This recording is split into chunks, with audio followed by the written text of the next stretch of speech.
Listen, in every major move of God, there are three things that have happened. Number one, open heavens. A strange season where the heavens are unusually open. Dimensions of graces and possibilities that would not otherwise have been experienced by the people within that region. There is an unusual open heavens, manifesting in healings, miracles, civilization, industrialization, whatever it is. Number two, intense and heavy criticisms and persecutions. The move of God has always been characterized by intense, heavy, almost unbearable persecutions. Number three, many, maybe not all, but many of the moves of God were cut short of their full spiritual potential. Many of the moves that you read, both in the Bible, we see men like Samson, who was appointed to be a judge. The full potential of the manifestation of his ministry did not find expression. Men like Moses, who was supposed to take the people out of Egypt, the land of bondage, into the land flowing with milk and honey.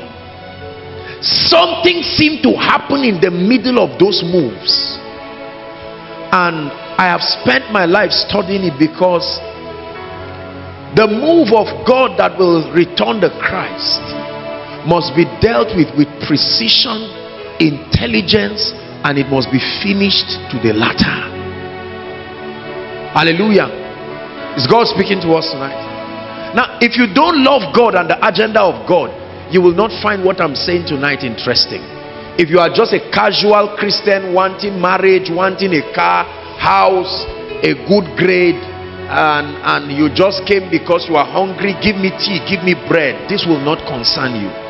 But if you are one who is connected to the love and the agenda of God, this teaching tonight will resonate in your spirit. Many of you will not be able to sleep after this teaching tonight. Hallelujah.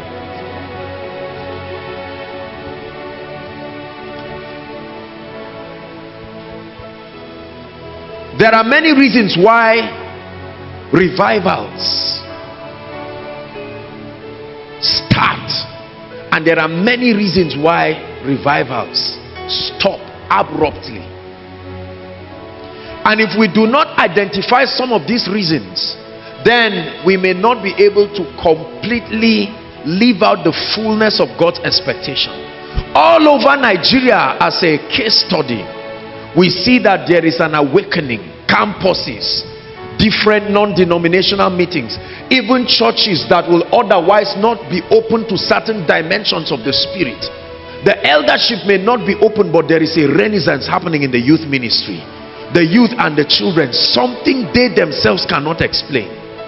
And in the midst of the persecutions and the rest, it's like a fire that cannot be quenched. Are we together now? This is very important. But more tragic is the reason why revivals end. Revivals end because of a very simple factor, and it's called the humanity.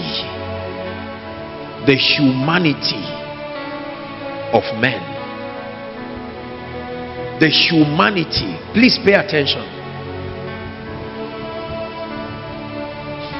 The very fact that men are humans is a big limitation to the sustenance of the move of God.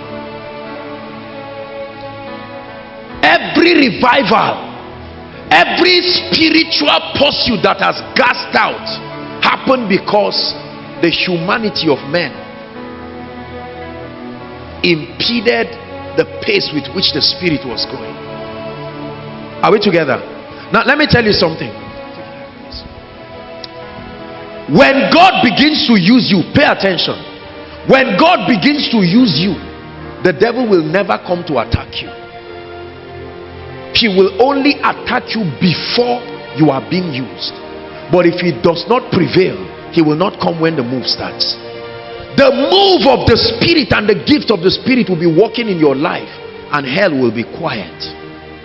Please watch this.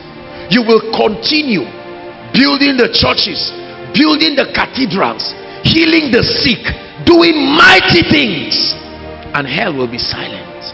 Sometimes you can be mistaken that it is just your faith that is flawlessly defeating the devil. Keep going. Satan is not a fool. He is a liar. He is a deceiver, but he's not a fool. Satan has an advantage of age, and that advantage of age has afforded him the opportunity to study mankind. Are we together now? Before our dispensation of humanity started, he was there, and he has studied the moves of God right from Bible and modern history, and he knows that there is one factor. It's called the humanity of men. The humanity of men. The fact that men are human and frail is something that if you do not understand and create a spiritual system that overcomes your humanity, you may never last in the move of God. I lift my hands to you. I sing this song because I woke up with it while I was just waiting upon the Lord. I started singing it from the realm of the Spirit. You know, there are songs. I told you that songs are like ladders in the Spirit. There are times that songs represent what God is doing in a season. So you have to keep singing them until the essence of their strength is ministered to you. Then the song will stop ministering to you. Not that the song has lost its power. It has accomplished what it was sent to do. There are many songs that have come from this altar, and we sing it for a few weeks and then it just dies down. It's an impartation. The songs help you rise to a dimension.